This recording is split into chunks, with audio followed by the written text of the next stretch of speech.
Everyone, welcome to the YouTube channel maths by Jitendra Kumar. और यहाँ हम बीएससी थर्ड सेमेस्टर के लिए केमिस्ट्री पढ़ रहे हैं, जिसमें आपकी यूनिट नंबर सेकंड चल रही है केमिकल इक्विलिब्रियम। ठीक है, और आज इस यूनिट का लास्ट लेक्चर है आपका, जिसमें आज का आपका टॉपिक है Clapeyron-Clausius equation.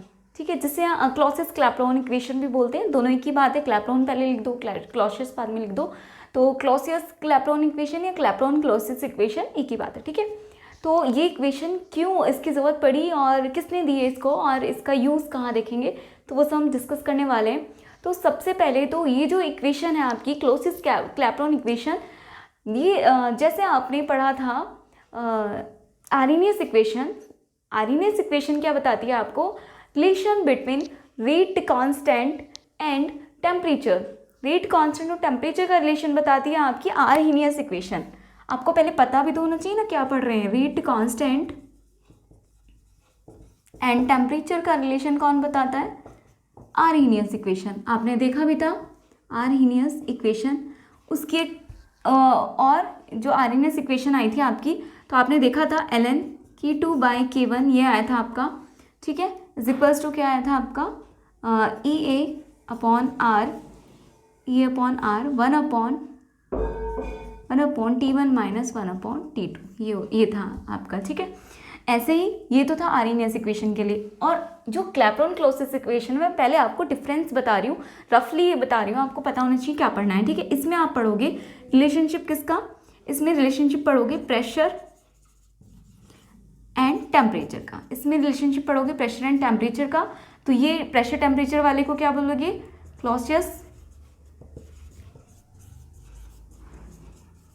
Clapeyron equation.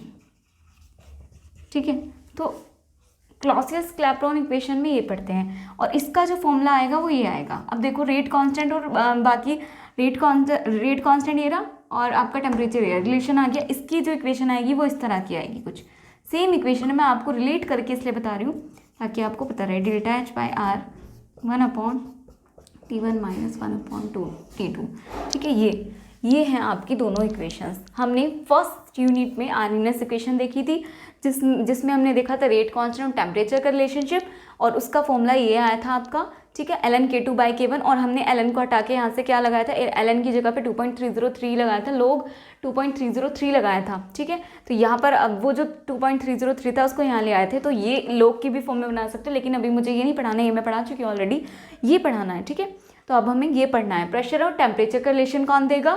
Clausius Clapeyron equation. ठीक है, तो ये इक्वेशन आएगी। रिलेट करके आप याद रख सकते हो K2 की जगह P2, K1 की जगह P1, EA की जगह डेल्टा R की जगह R, EA की जगह ΔH, R की जगह R, और सेम यहाँ पे ये वाला सेम पोर्शन R का R सेम, बस ये चेंज करना है। और ये भी आपको ध्यान रहेगा प्रेशर और टेम्परेचर का है तो। ठीक है, तो ये है आपका आज का टॉपिक क्लॉसियस क्लैपेरॉन इक्वेशन। हमें ये लाना है आपका। ठीक है, इसका डेरिवेशन इसको लाना है, ये कहाँ से आई है इक्वेशन और इसका यूज़ क्या है। तो इक्वेशन आपने देख ली, इक्वेशन ये है। ठीक है, इसका इसमें क्या पढ़ना है, इसमें क्या होता है, ये क्या दिखाती है इक्वेशन? प्रेशर और टेम्परेचर का रिलेशनशिप। ठीक है, और अब नाम से पता चला होगा किसने दिया है? क्लॉसियस और क्लैपेरॉन साइंटिस्ट ने दिया है। ठीक है, अब इसकी ज़रूरत क्यों पड़ी? तो अब देखो इसका जो डेरिवेशन है, डेरिवेशन हम यहाँ नहीं कर रहे, डेरिवेशन मतलब जो नीड है हम वो करेंगे यहाँ पे। ठीक है, कैसे आया? तो डेरिवेशन इसका बेसिकली थर्मोडायनेमिक में पढ़ते हैं हम। थर्मोडायनेमिक्स में पूरा इसका डेरिवेशन देखते हैं। ठीक है, और इसका जो एप्लीकेशन वाला पार्ट है, यानी कि यूजेस, इसके इस इक्वेशन के यूजेस, वो देखा जाता है आपका इक्विलिब्रियम में। बेसिकली फेज इक्विलिब्रियम की बात करेंगे हम। फेज इक्विलिब्रियम में देखा जाता है। अब ये फेज इक्विलिब्रियम क्या है? ठीक है, केमिकल इक्विलिब्रियम तो हम पढ़ रहे हैं, तो केमिकल इक्विलिब्रियम से ही फेज इक्विलिब्रियम को रिलेट करते हैं। फेजेस क्या होते हैं आपके माइंड में एक वर्ड आता होगा फेज, जो अभी मैंने बोला है, तो आप बोलोगे फेजेस है कहाँ? इधर देख लो। ठीक है, ये फेजेस क्या है? ठीक है, फेज क्या होता है? Phase equilibrium. ठीक है, तो फेज इक्विलिब्रियम क्या होता है आपका? फेज क्या होंगे? मतलब जो साइड बोल सकते हो। ठीक है, मतलब ये बोल सकते हो स्टेट। ठीक है, जैसे मैटर की हमारी 3 स्टेट होती हैं, केमिस्ट्री के अकॉर्डिंग बता रही हूँ, पॉइंट ऑफ व्यू से, बाकी होती तो आगे भी है। तो हमारी सॉलिड, लिक्विड, गैस हम ये मानते हैं। ठीक है, सॉलिड, लिक्विड एंड गैस। ठीक है, तो ये एक फेज़ है, ये एक फेज़ है, ये एक फेज़ है। ठीक है, ये एक फेज़ है, ये एक फेज़ है, और ये एक फेज़ है। ठीक है, इनको बोलते हैं हम फेज इक्विलिब्रियम। अब इक्विलिब्रियम फेजेस। अब इक्विलिब्रियम वर्ड कैसे आया? जब ये फेजेस यानी कि सॉलिड और लिक्विड, 2 फेज ले लो कोई भी, मतलब जब ये फेजेस आपस में इक्विलिब्रियम में होते हैं तो इन्हें बोलते हैं फेज इक्विलिब्रियम, ठीक है। कोई केमिकल रिएक्शन क्या होती है आपकी इक्विलिब्रियम में, तो हम क्या बोलते हैं, केमिकल इक्विलिब्रियम। जब 2 डिफरेंट फेजेस आपके इक्विलिब्रियम में होंगे तो हम उसे बोलेंगे फेज इक्विलिब्रियम। क्या बोलेंगे, फेज इक्विलिब्रियम, ठीक है। तो यही है आपका फेज इक्विलिब्रियम, और इसका डेरिवेशन थर्मोडायनेमिक्स में होता है, लेकिन इसका एप्लीकेशन या यूजेस कहाँ देखा जाता है, फेज इक्विलिब्रियम में। फेज इक्विलिब्रियम में क्या करता है ये, फेज इक्विलिब्रियम पे टेम्परेचर और प्रेशर का रिलेशनशिप देता है कौन, क्लॉसियस-क्लैपेरॉन इक्वेशन, ठीक है। तो हमें यही पढ़ना है। चलिए अपना स्टार्ट करते हैं। तो ये इक्वेशन स्टार्टिंग में देखते हैं। This equation was developed by B Clapeyron, ये किसने दिया है, क्लैपेरॉन होगा, ठीक है, बी कैप्रियन,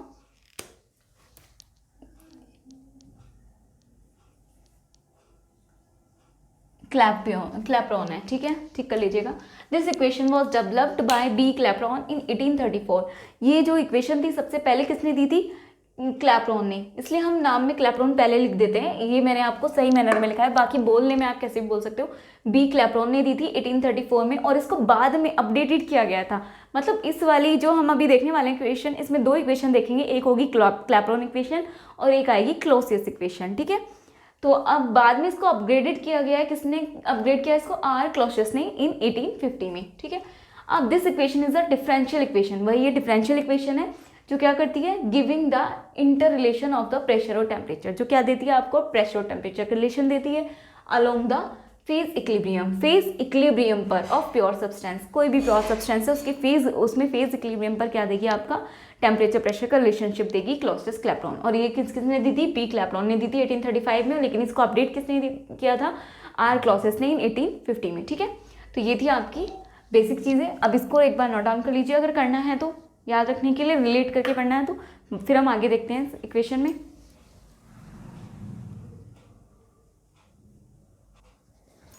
चलिए तो अब आगे देखते हैं, ठीक है। इसमें क्या होगा, यहाँ तक तो आपको समझ आ गया। अब फेज भी पता चल गया, फेज क्या होता है, इक्विलिब्रियम क्या होती है, ठीक है। मान लो कोई सॉलिड है, लिक्विड है, सॉलिड और लिक्विड के बीच में अगर इक्विलिब्रियम जनरेट हो रही है तो 2 फेजेस दिख रहे हैं आपको, एक सॉलिड फेज होगा, एक लिक्विड फेज होगा, और दोनों के बीच में इक्विलिब्रियम जनरेट हो रही है तो उसे क्या बोलोगे, सॉलिड लिक्विड फेज इक्विलिब्रियम, ठीक है। यानी कि 2 फेज होने ही चाहिए इक्विलिब्रियम में होने के लिए। तो आप कंसीडर कर लो, क्या करा आपने, कंसीडर कर लिया आपने, क्या कंसीडर कर लिया, कोई भी 2 फेज ले लो। तो हमने क्या किया, नाम ना लेके कि मैं अब आपको देखूं, ये ऐसे भी तो हो सकता है, सॉलिड है, लिक्विड है, गैस है, तो सॉलिड क्या हो सकता है, इक्विलिब्रियम में हो सकता है लिक्विड के साथ, ठीक है। सॉलिड लिक्विड इक्विलिब्रियम में हो सकता है गैस के साथ, ऐसे लिक्विड इक्विलिब्रियम में हो सकता है सॉलिड के साथ, और लिक्विड इक्विलिब्रियम में हो सकता है गैस के साथ। वैसे गैस भी हो सकता है सॉलिड के साथ, और गैस भी हो सकता है लिक्विड के साथ, है ना। और ये आपके क्या है, ये हो सकता है आपके। तो अब हम क्या, कौन सा केस कंसीडर करें, तो हम क्या करते हैं, कोई केस कंसीडर नहीं कर रहे हैं, हम जनरली ये लिख लेते हैं। यानी कि ये भी एक फेज है, एक फेज ये रहा, अलग अलग फेजेस होते हैं ना, फेजेस अलग अलग हैं, तो हम क्या कर लेते हैं, हम जनरली क्या करते हैं, इनको फेज मान लेते हैं। मैं इनको एक को ना लेके, एक पर्टिकुलर, मैं मान लूँ सॉलिड और लिक्विड का एक कंसीडर कर लूँ केस, फिर आप सोचोगे कि इसके लिए क्या होगा मैम, ठीक है। तो हम क्या करते हैं, फेज कंसीडर करते हैं कि फेज 1 कोई भी, मतलब इसको मान लो 1 फेज को बोल दो, इसको 2, ऐसा कुछ वो नहीं है पर्टिकुलर, आप कुछ भी मान के कर सकते हो। आप चाहे तो इनको मान के कर लो, ठीक है। आप चाहे तो ए ऐसे बी मान लो, पर मैं ए बी इसलिए नहीं मान रही क्योंकि हम केमिकल इक्विलिब्रियम में ए और बी से रिप्रेजेंट करके आए हैं अभी, ठीक है, पीछे इसी में। तो हम क्या कर रहे हैं, हम फेज 1 और फेज 2 मान लेते हैं, फेज 1 और ये मान लेते हैं फेज 2, ठीक है। ये इक्विलिब्रियम में इस तरह मानेंगे। तो हम क्या कंसीडर कर रहे हैं, मैं इसको रफ कर देती हूँ, ठीक है। चलिए तो हम क्या कंसीडर कर रहे हैं कि फेजेज हैं इक्विलिब्रियम में 2, ठीक है। कोई भी फेज मान सकते हो आप, मैंने अभी आपको बताया, वो मान लो, मैं जनरली आपको मान के दिखा रही हूँ। तो फेज 1 और फेज 2 क्या है आपके, इक्विलिब्रियम में मान लिया हमने, कंसीडर कर लिया, ठीक है, क्योंकि हम फेज इक्विलिब्रियम पे तो लगेगा ये। तो फेज 1 और फेज 2 क्या है, इक्विलिब्रियम में। अब आपको पता है जब फेज क्या होंगे, फेज 1 और फेज 2 है तो इनकी कुछ ना कुछ गिब्स फ्री एनर्जी होगी, ठीक है। गिब्स फ्री एनर्जी की टर्म्स आपने थर्मोडायनेमिक्स में भी पढ़ी है, तो गिब्स फ्री एनर्जी, और हम पीछे भी अभी पढ़ के आए हैं। जैसे आपका केमिकल पोटेंशियल होता है, वैसे ही आपका थर्मोडायनेमिक पोटेंशियल होता है, जिसे हम जी से प्रेजेंट करते हैं। अभी हमने देखा था केमिकल पोटेंशियल होता है म्यू, ऐसे ही आपका थर्मोडायनेमिक पोटेंशियल होता है जिसे जी कहते हैं, और उसका एक पर्टिकुलर नाम होता है गिब्स फ्री एनर्जी, ठीक है। तो इसकी कुछ गिब्स फ्री एनर्जी होगी और इसकी भी गिब्स फ्री एनर्जी होगी। तो इसकी गिब्स फ्री एनर्जी को मान लेते हैं, क्या है आपका, G1, ठीक है, और इसकी मान लेते हैं G2, गिब्स फ्री एनर्जी, ठीक है। यहाँ कर लिख लीजिए, लेट गिब्स फ्री एनर्जी, तो हमने क्या मान लिया, गिफ्ट फ्री एनर्जी मान ली, इसके लिए G1 और इसके लिए G2। अब देखो आपको पता होना चाहिए क्या होगा आपका G1 और G2, तो आपको पता होना चाहिए एट इक्विलिब्रियम पे क्या होता है, जो G1 है ना इक्विलिब्रियम पे, आप ये लिखोगे इक्विलिब्रियम पे क्या होगा, gives free energy of product बराबर होती है gives free energy of reactant. ठीक है, ये करोगे आप। सो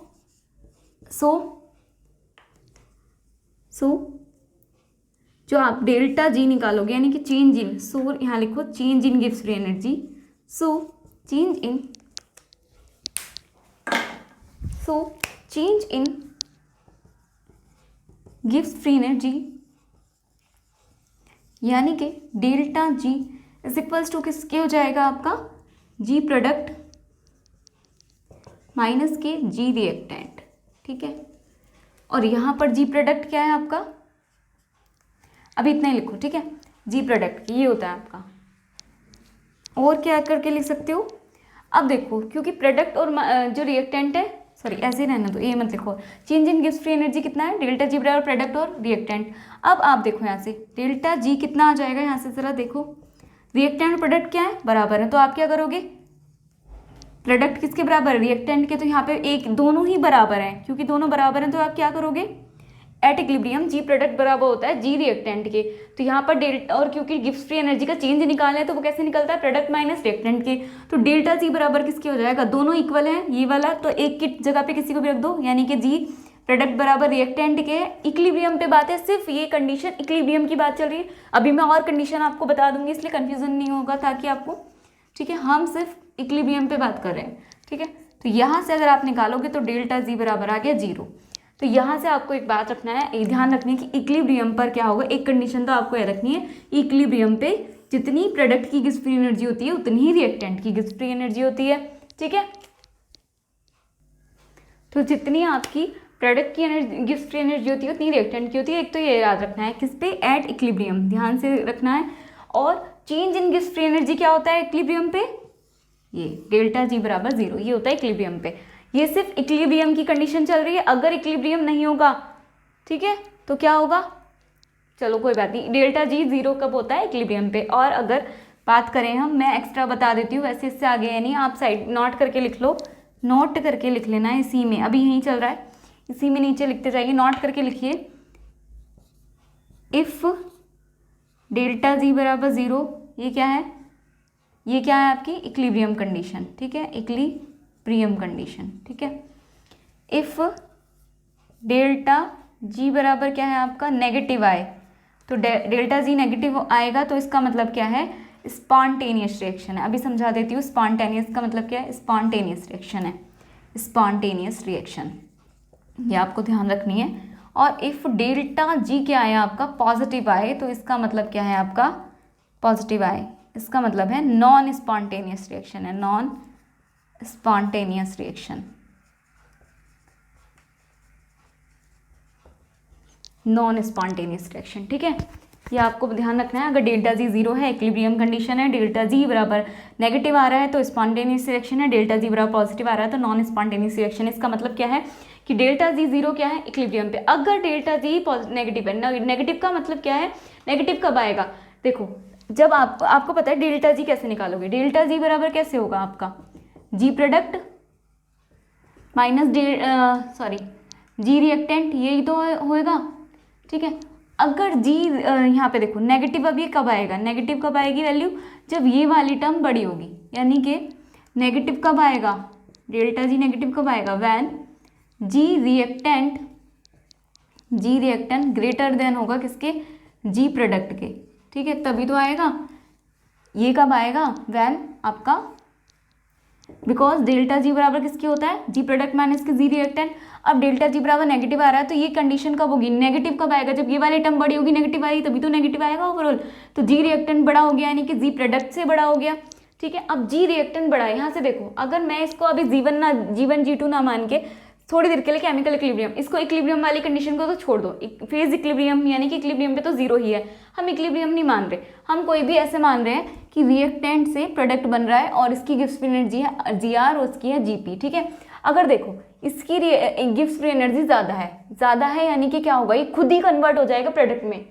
इसकी एनर्जी ज़्यादा है, रिएक्टेंट की एनर्जी ज़्यादा है प्रोडक्ट से, तो ये खुद ही कन्वर्ट हो गया इसमें, यानी कि खुद से होने वाली रिएक्शन को क्या कहेंगे हम, स्पॉन्टेनियस रिएक्शन। जो खुद से होती है रिएक्शन उन्हें बोलते हैं स्पॉन्टेनियस रिएक्शन, ठीक है। और अगर यही केस आ जाए, ये वाला केस आ जाए कि डेल्टा जी क्या है आपका, पॉजिटिव है, तो ये देखो अब ये पॉजिटिव कब होगा, डेल्टा जी पॉजिटिव आ रहा है, इसका मतलब क्या, ये छोटी ही होगी, तभी तो ये बड़े में से कुछ छोटा गया होगा, ठीक है। तो ये क्या आएगा आपका, ये कब हो जाएगा आपका, इस बार हो जाएगा, ये कब होगा, जब प्रोडक्ट बड़ा होगा। अब प्रोडक्ट बड़ा है तो ज़रा देखो, प्रोडक्ट की गिब्स फ्री एनर्जी ज़्यादा है, इस बार इसकी एनर्जी ज़्यादा है, यानी कि इसकी कम है। अब आप देखो किसी चीज़ की कम एनर्जी है, हमें ज़्यादा उसमें होना है, यानी कि हम कोई एग्ज़ाम की तैयारी कर रहे हैं, वो एग्ज़ाम बहुत टफ है और हम उसमें थोड़ा एफर्ट डाल रहे हैं, तो वो तो एग्ज़ाम पास नहीं होने वाला, ठीक है। तो हमें ज़्यादा एफर्ट की ज़रूरत है, तो हमें या तो कोई लोग बाहर से मोटिवेट करेंगे, वैसे ही होगा इसे, क्योंकि अब ये क्या था, पहले तो हमारे पास खुद से हमने तैयारी कर ली 12th की एग्जाम की, देना हमें 10th का हम आराम से कर लेंगे, यानी कि हमारे पास रिएक्टेंट की एनर्जी ज़्यादा थी, प्रोडक्ट की एनर्जी कम है, तो रिएक्शन खुद ही आसानी से हो जाएगी, हम तैयारी करें या ना करें, आराम से हमारा पेपर बढ़िया चल जाएगा, ठीक है। यानी कि वो खुद से रिएक्शन हो रही है तो उसे बोलेंगे स्पॉन्टेनियस। इस बार क्या है आपका जी प्रोडक्ट, यानी कि आपकी इस वाली जो प्रोडक्ट की गिब्स फ्री एनर्जी है ज़्यादा हो गई इन कंपेरिजन टू रिएक्टेंट, तो रिएक्टेंट की एनर्जी कम हो गई। अब रिएक्टेंट की एनर्जी कम हो गई है, इसका मतलब क्या है, बाहर से आपको एनर्जी देनी पड़ेगी तभी ये ज़्यादा एनर्जी वाले प्रोडक्ट में कन्वर्ट होगा, तो इसको एक्स्ट्रा एनर्जी देनी पड़ रही है, यानी कि इसके पास खुद नहीं है तो एक्स्ट्रा देनी पड़ रही है, यानी कि रिएक्शन करानी पड़ रही है, खुद से नहीं हो रही,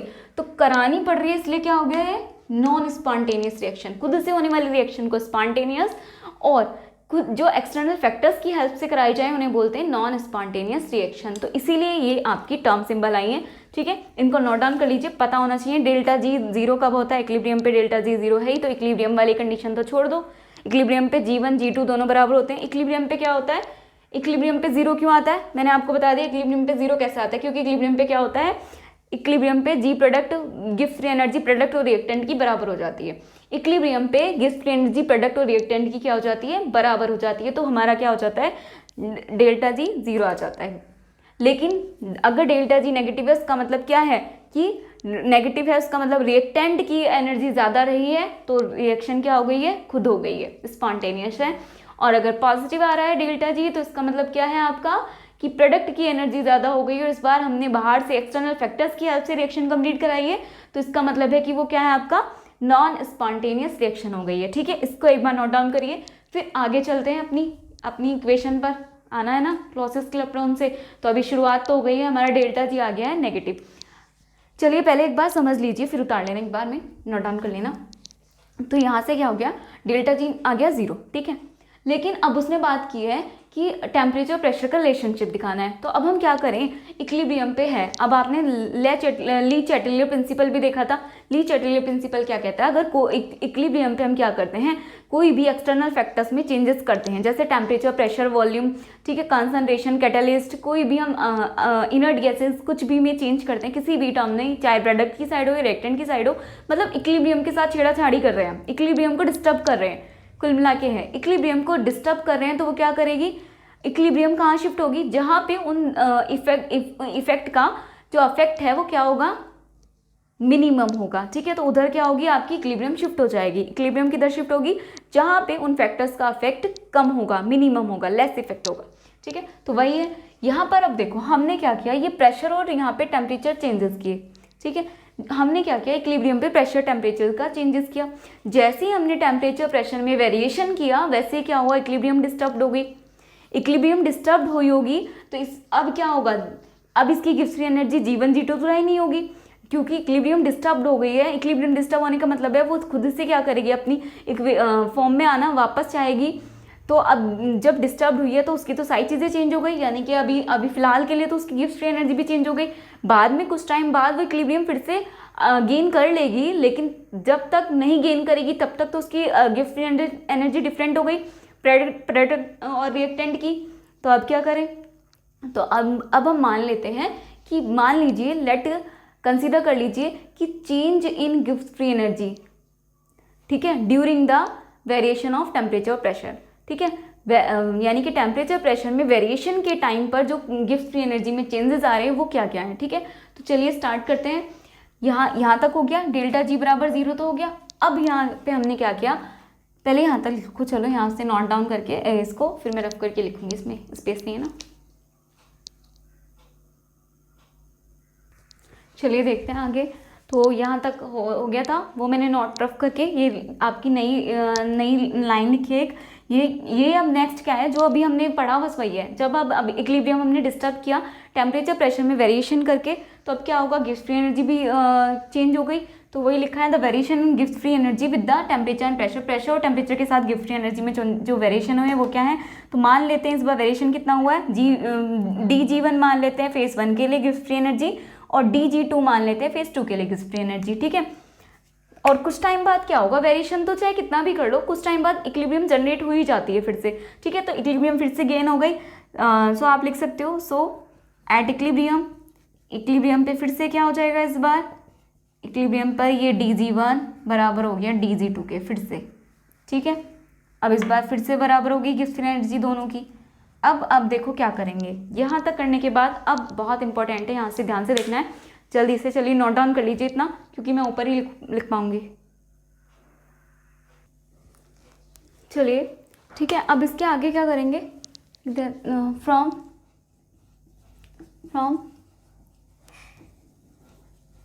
thermodynamics Maxwell square, from thermodynamic Maxwell square से क्या हो जाता है आपका, जो ये है ds बराबर किसकी होता है, VdP माइनस SdT। ये होता है आपका जो डेल्टा एस है वो किसके बराबर होगा, VdP माइनस के SdT के। ये किसके अकॉर्डिंग हुआ है आपका, थर्मोडायनेमिक मैक्सवेल के अकॉर्डिंग क्या हुआ है आपका, VdP माइनस के SdT, VdP माइनस के SdT। ये हो गया आपका फ्रॉम थर्मोडायनेमिक मैक्सवेल स्क्वायर, क्या हो जाएगा आपका, सॉरी ये आएगा आपका DG, गिफ्ट फ्री एनर्जी तो निकाल रहे हैं हम। ये होता है आपका गिफ्ट फ्री एनर्जी बराबर हो गया VdP माइनस के SdT। ठीक है, अब क्या करेंगे, इसके लिए निकालेंगे, तो आपका पता है फेज़ वाला ही चल रहा है, यहाँ पे ध्यान रखना, हमारा भी वही चल रहा है फेज़। यहाँ पे बना देती हूँ इस तरफ, फेज़ 1 जो हमने कंसीडर किया हुआ है ये इक्विलिब्रियम में किसके साथ, फेज़ 2 के साथ, यही है। ठीक है, तो इसके लिए क्या होगा, अब फेज़ 1 के लिए DG1 की वैल्यू आ जाएगी। सो इस फॉर्मूले से अगर आप निकालोगे, सो DG1 कितना आ गया, रखो V1 dP, ये तो इसके लिए तो dP रहेगा, minus S1 dt and DG2 कितना आ जाएगा, एंड DG2 कितना आ जाएगा, इसी तरह लिखो V2 dP minus S2 dt। ठीक है, यहाँ पर आप लिख सकते हो वेयर आपका जो ये है V क्या है आपका वॉल्यूम है, S क्या है आपका एंट्रोपी है। ठीक है, एंट्रोपी यानी कि रैंडमनेस होता है, थर्मोडायनेमिक्स में आपके कॉन्सेप्ट होते हैं, एंट्रोपी होता है रैंडमनेस। ठीक है, एंट्रोपी होता है रैंडमनेस। चलिए यहाँ से हो गया, अब क्या है, बिकॉज हम किसकी बात करें, फेज इक्विलिब्रियम की, बिकॉज एट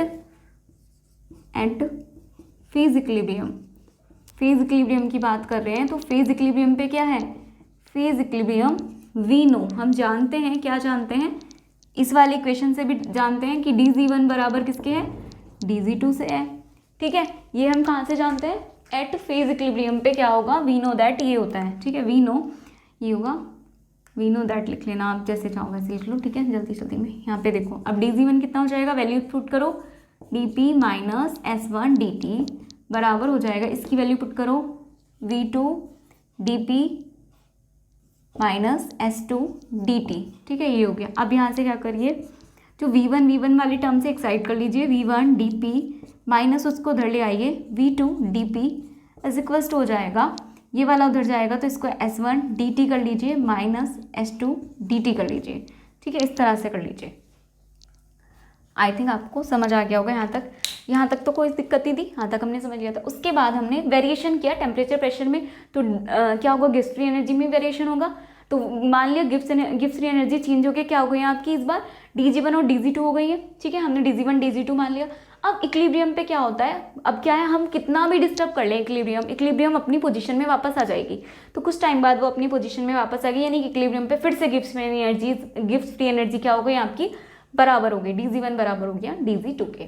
फिर अब क्या किया हमने, फ्रॉम थर्मोडायनेमिक्स मैक्सवेल स्क्वायर क्या कहता है आपका कि dg बराबर, ये आपका एक थर्मोडायनेमिक रिलेशन है, आपको ध्यान रख लेना है कि dg यानी कि गिब्स फ्री एनर्जी चेंज बराबर किसके, गिब्स फ्री एनर्जी किसके बराबर होती है, वॉल्यूम dp इंटू ये होता है v वॉल्यूम, dp हो गया प्रेशर, ठीक है, पार्शियल प्रेशर भी बोल सकते हो, माइनस s क्या हो गया आपका एंट्रोपी और dt, ठीक है। इसके अकॉर्डिंग हमने क्या किया, dg1 की वैल्यू निकाल ली, dg2 की वैल्यू निकाल ली। फिर हम क्योंकि पता है फेज इक्विलिब्रियम पे क्या होता है, dg1 बराबर dg2 के होता है, यानी कि गिब्स फ्री एनर्जी बराबर होती है रिएक्टेंट और प्रोडक्ट के, हम ये मानेंगे। हमने यहाँ पे फेज इक्विलिब्रियम लिया हुआ है तो हमने dg1 dg2 रख दिया, लेकिन आपको ध्यान रखना है कि इक्विलिब्रियम पे रिएक्टेंट और प्रोडक्ट की गिब्स फ्री एनर्जी बराबर होती है। तो आप चाहें तो ये रिएक्टेंट क्या, इसके अकॉर्डिंग अगर देखें इसको केमिकल इक्विलिब्रियम से कंपेयर करके, तो रिएक्टेंट क्या है ये है और प्रोडक्ट क्या है ये है, कंपेयर कर रहे हैं। अगर हम रिएक्टेंट और प्रोडक्ट मान लेते हैं, फेज में ऐसे माना नहीं है, केमिकल इक्विलिब्रियम की बात है, हम मान लेते हैं रिएक्टेंट है प्रोडक्ट, ठीक है। तो क्या हो गया, दोनों बराबर हो गई, दोनों की वैल्यूज रखी यहाँ पे। अब क्या होगा यहाँ से देखो dp कॉमन है, तो dp कॉमन ले लो, v1 माइनस v2 और ये हो जाएगा आपका dp, ठीक है। v1 माइनस v2 ये बराबर हो गया आपके dp, सॉरी इंटू dp। अब यहाँ से आप क्या करोगे, इस तरह dt भी कॉमन है यहाँ पे, तो s1 माइनस s2 ये हो गया आपका dt, ठीक है, ये हो गया आपका dt, ये आ गई। अब यहाँ से क्या करेंगे, पहले मैं इसको रफ कर देती हूँ, आपने नोट डाउन कर लिया होगा, ठीक है।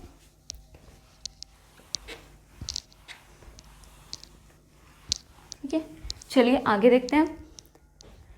यहाँ से क्या हो जाएगा आपका, जो dp है और dt, हमें dp और dt निकालना है, तो अब क्या करो, dp अपॉन dt कर लो, ठीक है, इस तरह से कर लो इनको मल्टीप्लाई में। तो ये क्या, ये कहाँ जाएगा, ये नीचे जाएगा, ये ऊपर रहेगा, क्योंकि s1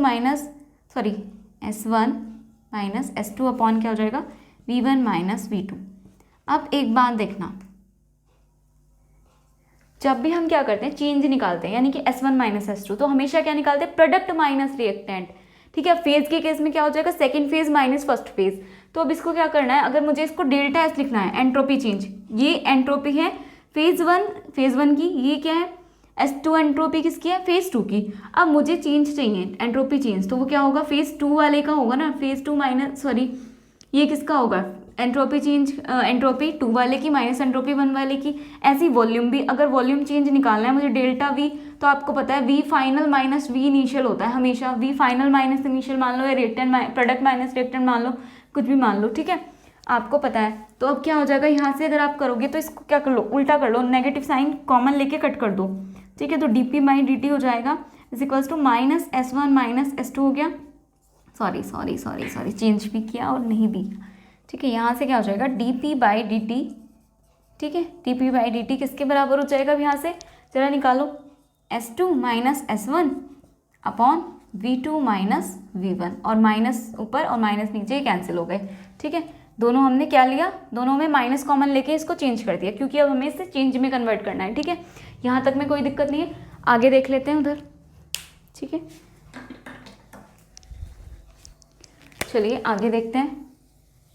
अब क्या होगा, यहाँ से जब आप करोगे इसको, ठीक है, तो ये क्या हो गया, dp upon dt is equals to क्या हो गया, अब ये S2 minus S1 and V2 minus V1। और आपको पता होना चाहिए कि S2 माइनस S1 बराबर क्या है, डेल्टा S, एंड पूरा लिखो, एंड V2 माइनस V1 बराबर क्या है, delta V।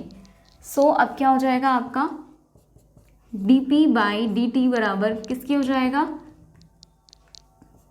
Delta S by delta V के, ठीक है, delta S by delta V के। अब बिकॉज क्या होता है आपका, डेल्टा S बराबर किसके होता है, Q अपॉन T के, ठीक है, हीट अपॉन टेम्परेचर के। ये भी किसका है आपका, थर्मोडायनेमिक वो है आपका फॉर्मूला। मैं ये ब्रैकेट में लिख रही हूँ जो थर्मोडायनेमिक फॉर्मूले जो आपको याद रखने हैं, ठीक है, जो लग रहे हैं। ये Q बराबर T होता है, तो आप क्या करोगे, dp बाई dt बराबर किसके हो जाएगा, S की जगह वैल्यू रखोगे Q ऊपर, T नीचे आ जाएगा। जब S की जगह वैल्यू रखो, डेल्टा S की वैल्यू रखोगे Q बाई T नीचे इंटू डेल्टा V, ठीक है। तो ये क्या आ गई आपकी इक्वेशन आ गई है। अब ये कौन सी इक्वेशन आई है, तो आपने ज़रा ध्यान से देखो, डेल्टा वी है ये, ठीक है, ध्यान से बनाना, into T into delta we.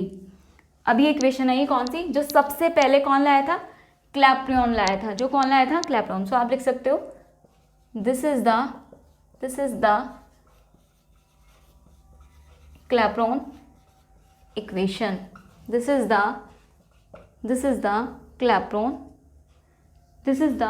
क्लैप्रियन equation, ठीक है, यही आपकी क्लैप्रियन इक्वेशन है, जिसे मॉडिफाइड किया था, जिसे अपग्रेड किया गया था, किसने किया था, क्लॉसियस ने, ठीक है। तो यहाँ तक में आई थिंक मुझे लग रहा है कोई दिक्कत नहीं होगी, हमने ड्राइव कर लिया इसको अच्छे से, ठीक है, यहाँ तक हो गया, हमने यहाँ पे ले लिया, कोई भी किसी स्टेप में मैंने सब क्लियरली आपको डिस्कस किया है, ठीक है। अब हम आगे इसके आगे क्या कर सकते हैं वो देखेंगे, ठीक है। ये आगे आपकी क्लैप्रियन इक्वेशन, ठीक है। चलिए एक बार नोट डाउन कर लीजिए। चलिए आपने नोट डाउन कर लिया होगा। तो अभी यहाँ तक क्लैप्रियन इक्वेशन तक ये हो गया है, ठीक है। इसके आगे हम देखेंगे क्लॉसियस इक्वेशन, ठीक है। तो उसको हम नेक्स्ट लेक्चर में देखेंगे, क्योंकि लेक्चर बहुत लेंदी हो जाएगा, ठीक है। तो आज की क्लास के लिए इतना ही रखते हैं। Keep learning and thank you.